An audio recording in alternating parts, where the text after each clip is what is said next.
Owen, how is that battle going so far? Well, the operation is essentially moving from the southeast. SWAT teams and federal police are moving up that way, and their initial objective is to take the airport, which is just sort of on the southern outskirts of the city. They've already taken the eastern quarter of the city, so that business is essentially done.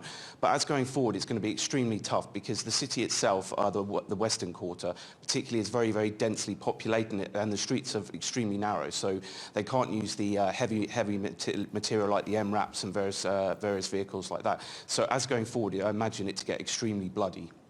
As you say, the eastern side of Mosul has already been taken, but this operation began in October. Can we expect it to go on for a considerable length of time?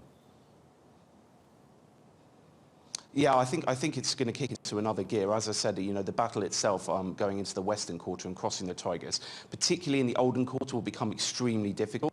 I mean, the estimates are around about only 4,000 ISIS personnel actually left still in the city. But the problem is that they've dug tunnels amongst all the cities and all the different buildings. So going forward, it's going to be extremely difficult, and it'll be essentially a street-to-street battle.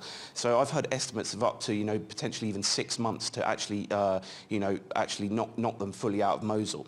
I mean, additionally, ISIS still has a presence in other areas as well of Iraq. For instance, they still control Tel Afar, which is to the west, and Hawija, which is slightly southern from Mosul. So even when Mosul does fall, there still will be the issue of ISIS's presence. And I also think one thing which hasn't come up too much in the news is the fact that they still have these sectarian cleavages that ISIS will aim to exploit going forward. Well, that's an interesting point. What happens when Mosul is finally taken? It's not necessarily going to be straightforward, is it, once Daesh is driven out? No, absolutely not. And I think that one of the things which ISIS are actually planning for, they've reduced in some of their propaganda recently that the caliphate can be in the mind of ideas and it doesn't necessarily need a state per se. So ISIS, I imagine, will revert to something that it was, pre-declaration of the caliphate, and they aim to exploit these sectarian cleavages, and that's the issue I think which is really going to come to the forefront going forward. Iraq itself is highly fractured, between Sunni, Shia, Kurd. And ISIS, as they did ever since the 2003 invasion, have managed to exploit these cleavages extremely well.